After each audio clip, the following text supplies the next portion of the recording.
Next chapter है हमारा transistor. Transistor में सबसे पहले हम पढ़ेंगे बीजेटी। इंग्लिश में इसका नाम है बाइपोलर जंक्शन ट्रांजिस्टर।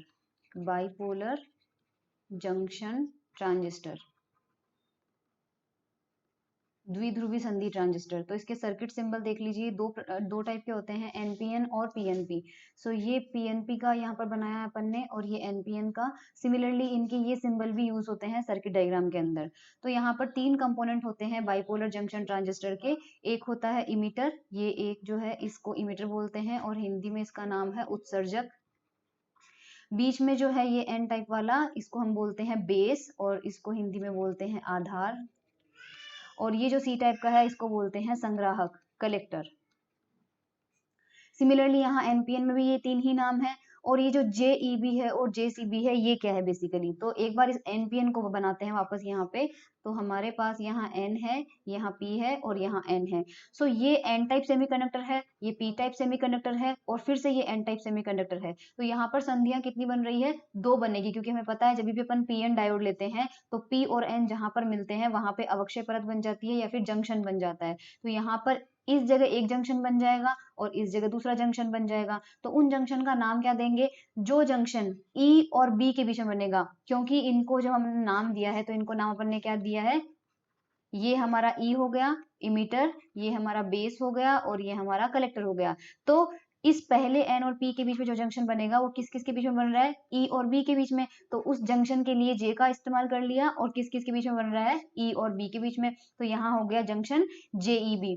सिमिलरली दूसरा जो पी एन डायोड के बीच में यहाँ पर बन रहा है वो बी और सी के बीच में बन रहा है, तो यहाँ पर अपन ने नाम दे दिया JCB, junction between collector and base. Similarly ये एनपीएन हो जाएगा और ये पीएनपी हो जाएगा। अब यहाँ पर दो टाइप के हैं, किस बेसिस पे लिए अपन ने दो टाइप के, कि उनके अंदर जो अशुद्धियां मिलाई गई है, इम्प्योरिटी मिलाई गई है, वो किस टाइप की है।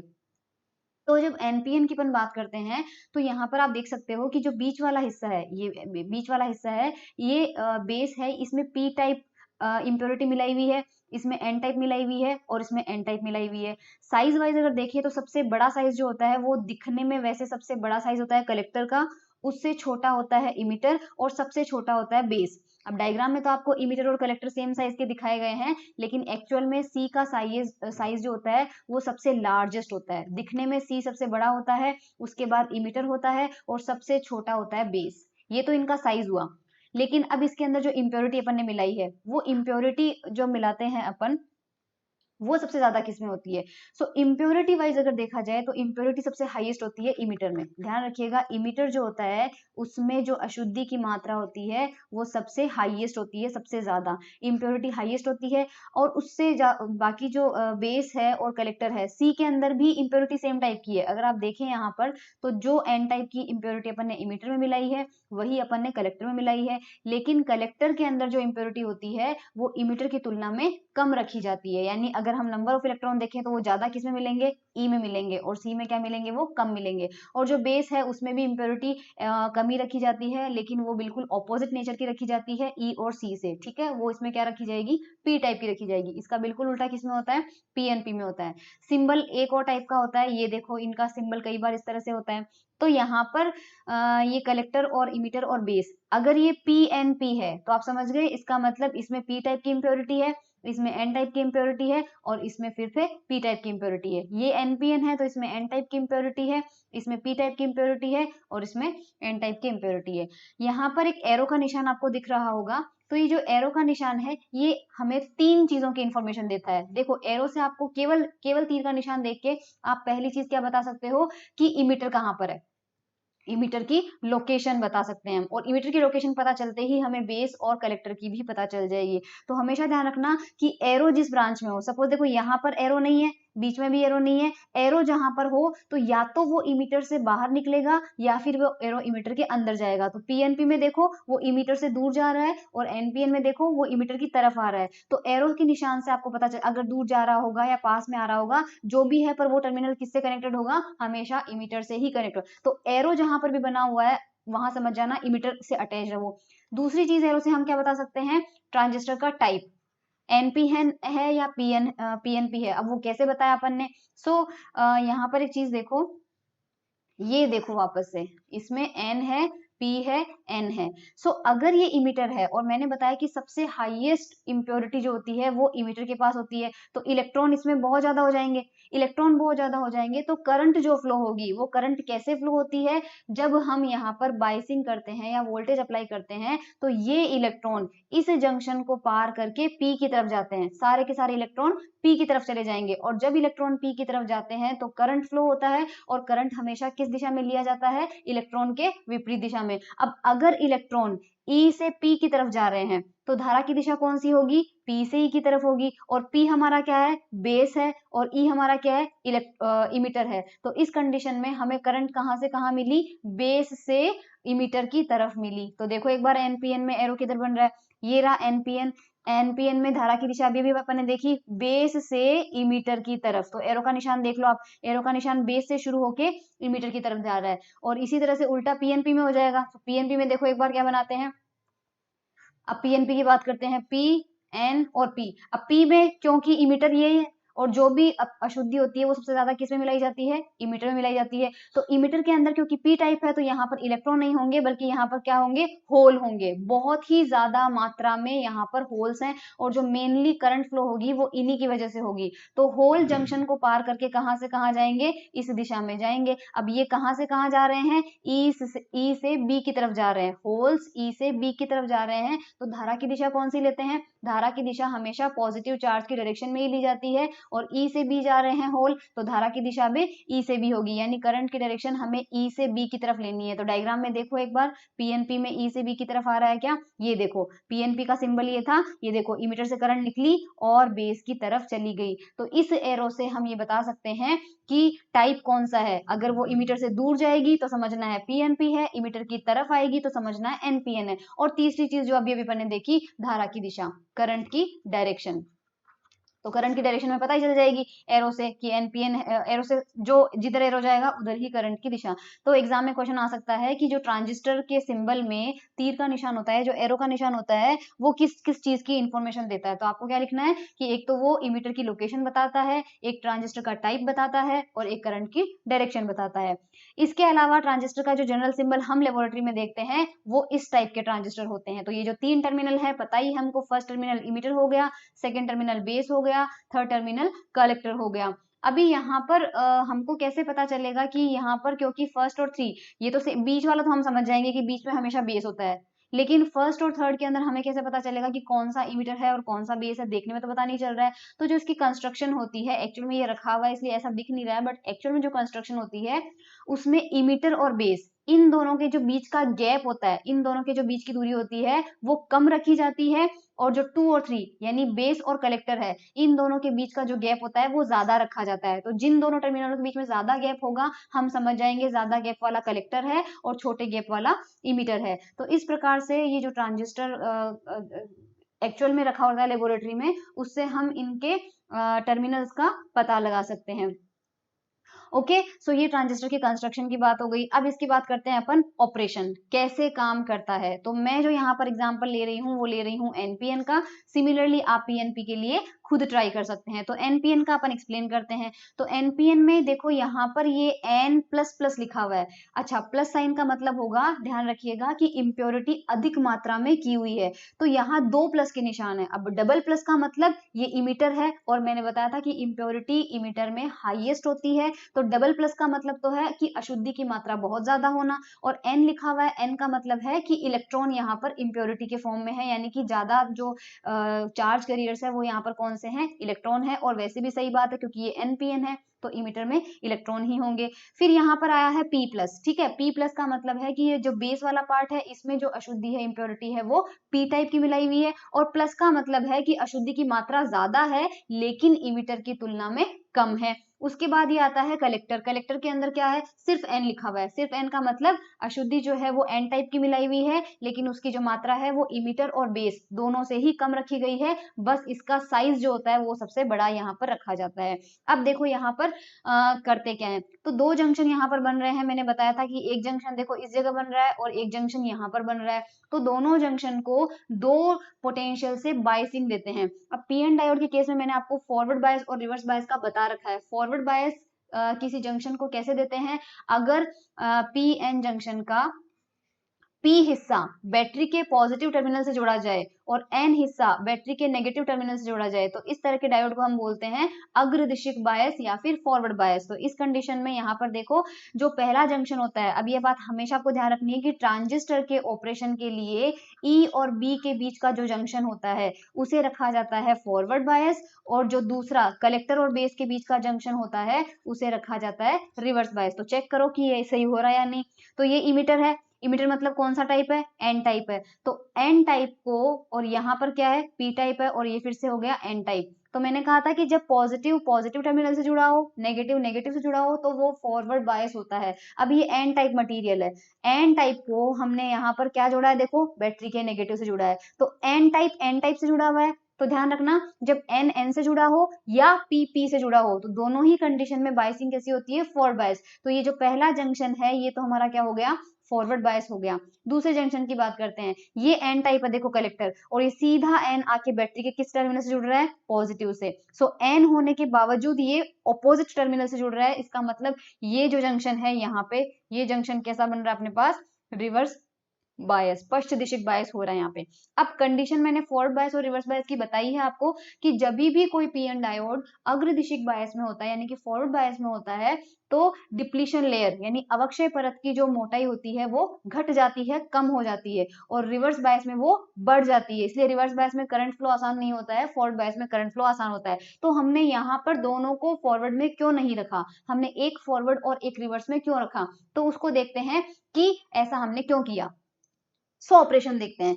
सबसे पहले क्या होगा कि जो इमिटर है उसमें बहुत सारे इलेक्ट्रॉन प्रेजेंट है और वो सारे के सारे इलेक्ट्रॉन बैटरी के इस नेगेटिव टर्मिनल से रिपेल होंगे, प्रतिकर्षित होंगे। तो प्रतिकर्षित होके वो ज्यादा से ज्यादा क्या करेंगे, इस पी टाइप वाले बेस के हिस्से में, आधार के हिस्से में एंटर करेंगे, यानी जंक्शन को पार कर जाएंगे। इस नेगेटिव टर्मिनल से उनको बहुत ज्यादा फोर्स मिलेगा क्रॉस करने का, तो यहां से वो जंक्शन को क्रॉस कर जाएंगे। और ये देखो इलेक्ट्रॉन, ये क्रॉस करते करते उनकी एनर्जी इतनी ज्यादा होगी कि कुछ इलेक्ट्रॉन, तो देखो सही बात है कि जो बेस है उसमें बहुत सारे होल भी मौजूद है, तो जब इमिटर से इलेक्ट्रॉन निकलेंगे तो कुछ इलेक्ट्रॉन तो होल के साथ मिलके रिकम्बाइन हो जाएंगे यानी कि न्यूट्रल हो जाएंगे, लेकिन कुछ इलेक्ट्रॉन जो होंगे उनकी एनर्जी ज्यादा हुई तो वो दूसरे वाले जंक्शन को भी पार करके किस में पहुंच जाएंगे, कलेक्टर में पहुंच जाएंगे। और एक बार अगर इलेक्ट्रॉन कलेक्टर में पहुंच गए तो यहाँ पर देखो बैटरी का ये पॉजिटिव टर्मिनल है, हमने रिवर्स बायस पे रखा था, तो बैटरी का पॉजिटिव टर्मिनल क्या करेगा, उन इलेक्ट्रॉनों को अपनी तरफ खींच लेगा।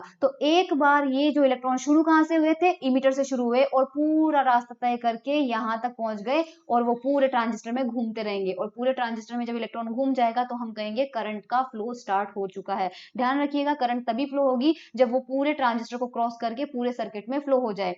अगर हम ये दूसरा वाला जो बायसिंग है उसको रिवर्स बायस नहीं रखते, अगर हम इसको फॉरवर्ड बायस रख देते तो जो इलेक्ट्रॉन यहाँ पर पहुंच चुके होते वो यहाँ तक इस बैटरी के टर्मिनल से अट्रैक्ट नहीं होते और करंट का फ्लो हमें नहीं मिलता। तो ये कारण था कि हमने एक जंक्शन को फॉरवर्ड बायस पे रखा है और दूसरे जंक्शन को रिवर्स बायस पे रखा है।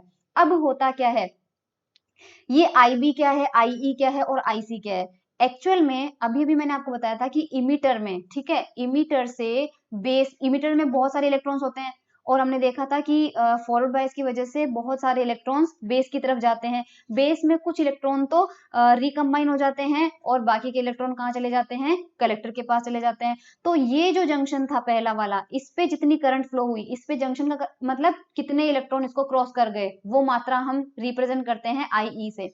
सो IE करंट होती है पहली जंक्शन को पार करने वाली करंट और IC करंट होती है दूसरी जंक्शन को पार करने वाली करंट। और हमें पता है कि जितने इलेक्ट्रॉन पहले जंक्शन में से गुजरे हैं वो सारे के सारे इलेक्ट्रॉन दूसरे जंक्शन में नहीं गुजर पाए, तो IC का मान हमेशा IE से कम होगा। लेकिन हम जानते हैं चार्ज कंजर्वेशन से कि अगर किसी संधि पर बहुत सारी धाराएं मिल रही है तो किरचॉफ ने कहा था कि आने वाली धाराएं धाराएं जो करंट्स होती हैं वो जाने वाली करंट्स के इक्वल होती है टोटल। तो यहाँ पर क्या हो रहा है कि इलेक्ट्रॉन E से P की तरफ बढ़े, अगर इलेक्ट्रॉन E से P की तरफ बढ़े तो उस वजह से जो करंट फ्लो होगी उसकी डायरेक्शन कहाँ लेंगे, ऑपोजिट डायरेक्शन में लेंगे। इसलिए देखो IE की जो दिशा ली है वो पीछे की तरफ ली है क्योंकि इलेक्ट्रॉन का फ्लो आगे हो रहा है इसलिए। सी के अंदर अगर बात करते हैं तो इस सेकंड वाले जंक्शन पे क्या हो रहा है, सेकंड वाले जंक्शन पे भी इलेक्ट्रॉन यहाँ से यहाँ की तरफ जा रहे हैं क्योंकि वही इलेक्ट्रॉन जो पहले जंक्शन को पार कर गए वही इलेक्ट्रॉन यहाँ से यहाँ जाएंगे। सो यहाँ से बेस से कलेक्टर की तरफ जो इलेक्ट्रॉन जा रहे हैं उनकी वजह से, यानी सेकेंड जंक्शन को भी जो इलेक्ट्रॉन पार कर रहे हैं वो दाई तरफ से कर रहे हैं, इसलिए जो आईसी करंट होगी उसको भी हम क्या लेंगे, लेफ्ट साइड में लेंगे। तो ये देखो आईसी करंट भी क्या लिया अपन ने, लेफ्ट साइड, क्योंकि करंट की डायरेक्शन हमेशा इलेक्ट्रॉन के फ्लो के ऑपोजिट ली जाती है और इस कंडीशन में सारे के सारे इलेक्ट्रॉन इस दिशा में फ्लो हो रहे हैं, इसलिए दोनों जंक्शन पे करंट क्या लेंगे यहाँ अपन, लेफ्ट साइड में लेंगे। सो यहाँ पर अगर अपन देखें, और क्योंकि अपन ने बोल दिया कि आईसी का मान आईई से कम है, और यानी कि इधर आईसी करंट जा रही है और बाहर आईई ही निकल पा रही है, तो उन दोनों का जो डिफरेंस होगा वो हमको पता है वो किसके बराबर होगा, आई बी के बराबर होगा, क्योंकि ये पूरा ट्रांजिस्टर के 3 टर्मिनल है, यानी कि यहाँ पर 3 डायरेक्शन में करंट हो सकती है, तो जो भी इन दोनों का डिफरेंस होगा वो डिफरेंस किसके बराबर होता है, बेस करंट के इक्वल होता है। और वैसे भी आपको देखो यहाँ पर ये जो होल का डायरेक्शन दिया हुआ है, होल्ड ऑन, मैं थोड़ा सा इसको इरेज करके फिर से एक्सप्लेन करती हूँ।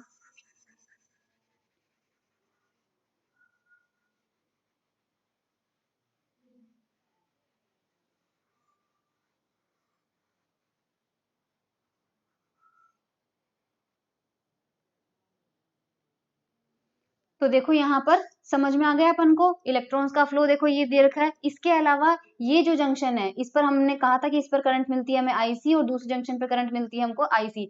तो दो कारण है आईई के ज्यादा होने के। पहला रीजन तो मैंने एक्सप्लेन कर दिया कि इसमें इलेक्ट्रॉन जो होते हैं, जितने इलेक्ट्रॉन इस जंक्शन को पार करेंगे सारे के सारे इसको पार नहीं कर पाएंगे, एक तो ये कारण है आईसी के कम होने का। और दूसरा कारण ये है कि जो यहाँ पी टाइप मटीरियल में, क्योंकि इसमें होल है बहुत सारे, इसमें भी डेफिनेटली होल हमें मिल रहे हैं, तो उन होल का जो मूवमेंट है वो किधर होगा। अब देखो होल का मूवमेंट लेफ्ट में क्यों हुआ, ये इमिटर की तरफ क्यों गए, कलेक्टर की तरफ क्यों नहीं गए, क्योंकि ये है पॉजिटिव चार्ज, और पॉजिटिव चार्ज यहाँ वाली बैटरी को देखेगा तो इसका तो पॉजिटिव चार्ज है, यानी इस टर्मिनल से तो ये होल प्रतिकर्षित होंगे तो लेफ्ट में जाएंगे, और इसका जो नेगेटिव है वो इन होल को आकर्षित करेगा अपनी तरफ, तो होल जो है वो सी की तरफ नहीं जाते हैं बल्कि ई की तरफ जाते हैं। तो ये जो जंक्शन हमें पहला वाला जंक्शन मिल रहा है, इस पर हमें करंट की वैल्यू दो वजह से मिल रही है। एक तो इमिटर के जो इलेक्ट्रॉन है वो जंक्शन को पार कर रहे हैं, और एक जो होल है जो कि बेस में है वो भी इस जंक्शन को पार कर रहे हैं। और ये मैंने प्रीवियस लेक्चर्स में पढ़ाया है कि होल और इलेक्ट्रॉन भले ही ऑपोजिट दिशा में चलते हों, लेकिन उनकी वजह से जो करंट फ्लो होती है वो हमेशा सेम डायरेक्शन में ही आती है।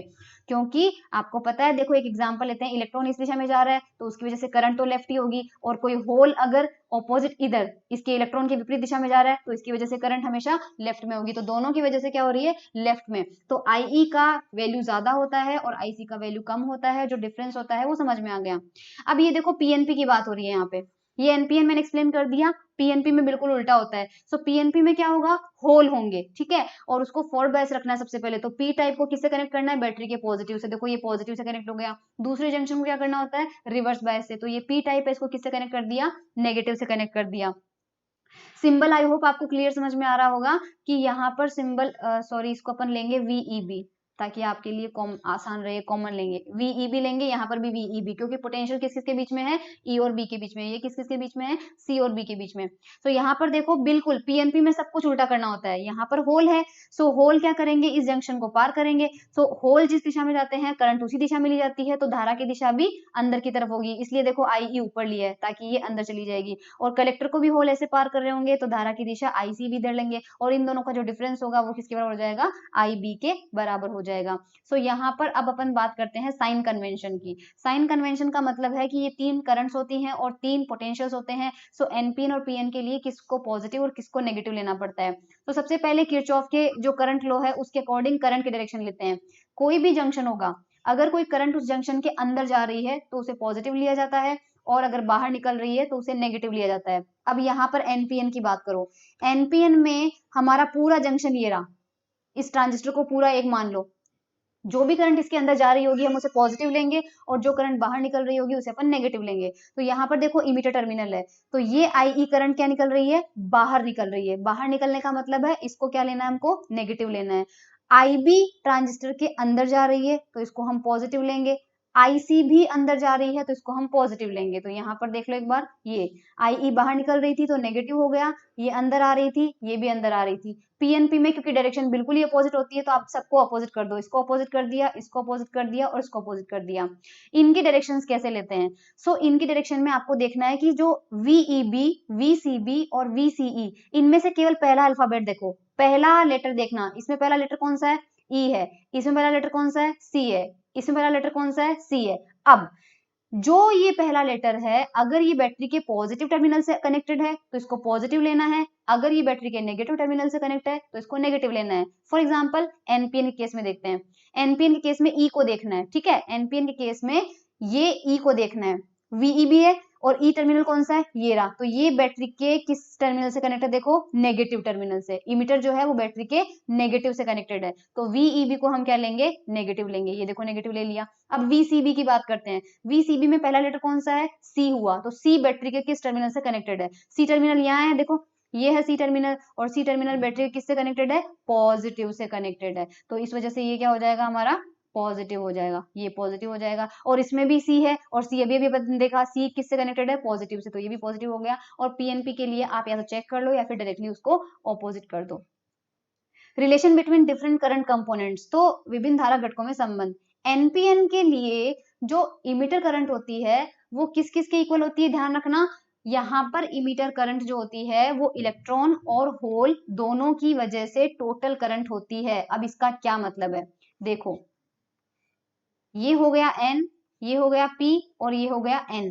सो इमीटर करंट कौन से जंक्शन पे मिलती है, इस जंक्शन पे, और इस जंक्शन पे करंट का योगदान कौन कौन दे रहा है, एक तो इस इमीटर से P की तरफ जाने वाले इलेक्ट्रॉन जो कि इस दिशा में जा रहे हैं, इन इलेक्ट्रॉनों की वजह से करंट मिलेगी, वो तो है ये।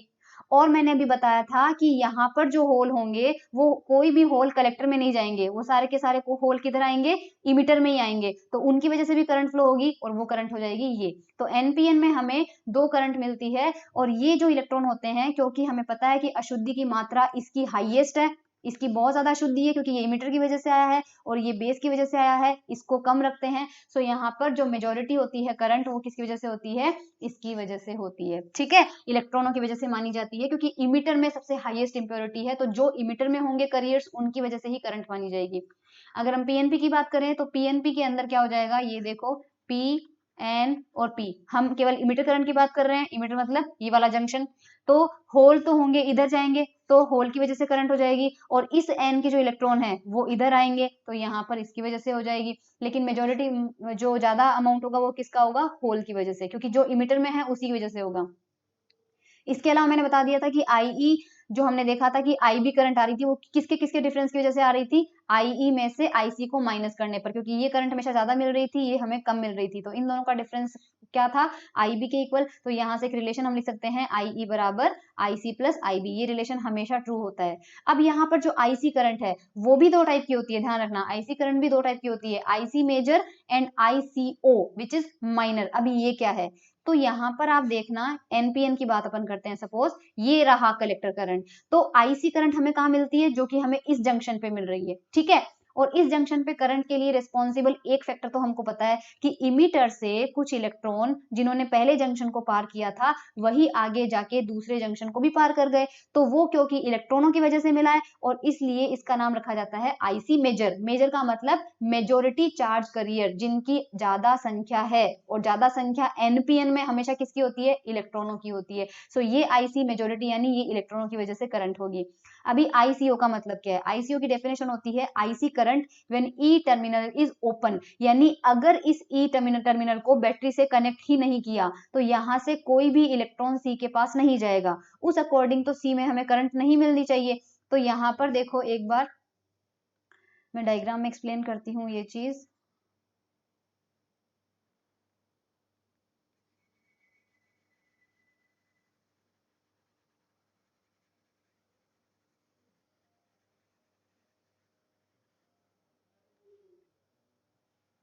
देखो यहाँ पर कलेक्टर है, ठीक है, अगर हम ये बैटरी हटा देते हैं, ये बैटरी हटा देंगे तो ये नेगेटिव टर्मिनल इन इलेक्ट्रॉनों को प्रतिकर्षित नहीं कर पाएगा, और ये इलेक्ट्रॉन इस जंक्शन को अगर पार कर भी लेंगे तो ये दूसरे वाले जंक्शन तक बिल्कुल नहीं पहुंच पाएंगे, क्योंकि यहाँ पर बैटरी है ही नहीं, तो इलेक्ट्रॉन इमीटर से बाहर क्यों निकलेंगे, वो अपनी जगह पर रहेंगे। तो सी को पता चल गया कि सी के पास कोई भी इलेक्ट्रॉन कहीं से नहीं आ रहा है, तो लेकिन सी के पास यहाँ पर अभी भी ये बैटरी लगी हुई है, तो पहले जंक्शन को तो आप सर्किट से हटा ही दो, क्योंकि पहले जंक्शन के लिए जिम्मेदार पहली बैटरी थी और पहली बैटरी हमने हटा दी। सो यहाँ पर क्या हो रहा है, अभी इस आईसी के अंदर एन टाइप मटेरियल की अशुद्धि मिलाई हुई है, सेमीकंडक्टर में हमको अच्छे से पता है कि हर चाहे कोई सा भी सेमीकंडक्टर हो, उसमें हम इम्प्योरिटी जो बाहर से मिलाते हैं, अगर वो इम्प्योरिटी ना भी मिलाए, जब किसी सेमीकंडक्टर में कोई इम्प्योरिटी नहीं मिलाई जाती है, तो उसमें नंबर ऑफ होल्स और नंबर ऑफ इलेक्ट्रॉन्स बराबर मात्रा में होते हैं, और वो किसकी वजह से आते हैं? टेम्परेचर की वजह से आते हैं। ये मैंने आपको बता रखा है इंट्रिंसिक और एक्सट्रिंसिक सेमीकंडक्टर में, नेज अर्धचालक और अपद्रवी अर्धचालक की डेफिनेशन में बता रखा है मैंने कि जब हम अशुद्धि नहीं मिलाते हैं, तभी भी टेम्परेचर की वजह से कुछ इलेक्ट्रॉन नीचे वाले बैंड को छोड़ के ऊपर चले जाते हैं और पीछे कुछ होल बच जाते हैं, जो कि अशुद्धि की वजह से नहीं आते हैं। सो यहाँ पर जो इलेक्ट्रॉन है उसकी इंप्योरिटी तो हमने मिलाई है, लेकिन कुछ गिने चुने होल तो यहाँ पर टेम्परेचर की वजह से जनरेट हुए हुए थे, होल तो थे। ठीक है, सो ये बैटरी का पॉजिटिव टर्मिनल है। देखो ये बैटरी का पॉजिटिव टर्मिनल है, और ये वाले जो होल हैं इस पॉजिटिव टर्मिनल से क्या होंगे? प्रतिकर्षित होंगे। सो प्रतिकर्षित होके ये होल भागेंगे पीछे, और पीछे जाने के बाद ये इस जंक्शन को क्रॉस कर लेंगे। अब आगे तो कोई जंक्शन है नहीं, क्योंकि आगे तो कोई बैटरी लगी हुई नहीं है, तो ये इस जंक्शन को पार करके बेस में से ही फ्लो होते रहेंगे, और इसी जंक्शन पे यहाँ पर करंट घूमती रहेगी और हमको करंट मिल जाएगी। सो ये करंट जो होती है उसे हम लीकेज करंट बोलते हैं। इस करंट को बोलते हैं शरण धारा या फिर लीकेज करंट। लीकेज करंट का मतलब होता है जब हमने फॉरवर्ड बायसिंग नहीं दी है, उसके बावजूद भी करंट हमें थोड़ी बहुत मिल रही है, ये हमेशा माइनॉरिटी चार्ज करियर की वजह से होती है। तो एनपीएन के केस में मेजोरिटी होती है इलेक्ट्रॉन, तो ये पक्का किसकी वजह से आएगी? ये होल की वजह से आएगी, और मैंने बता भी दिया अभी ये होल की वजह से कैसे आती है। एक टर्म होता है यहाँ पर डीसी धारा लाभ, जो कि बताता है कि इनपुट करंट कितनी आपने दी और आउटपुट पे आपको कितनी मिली। एनपीएन के केस में हमको पता है कि इनपुट किससे मिली थी? हमको इमीटर से मिला था, और आउटपुट हमको किससे मिला था? आईसी, जो कि संग्राहक धारा थी। तो इन दोनों का जो रेशो होता है उसे हम कहते हैं अल्फा डीसी।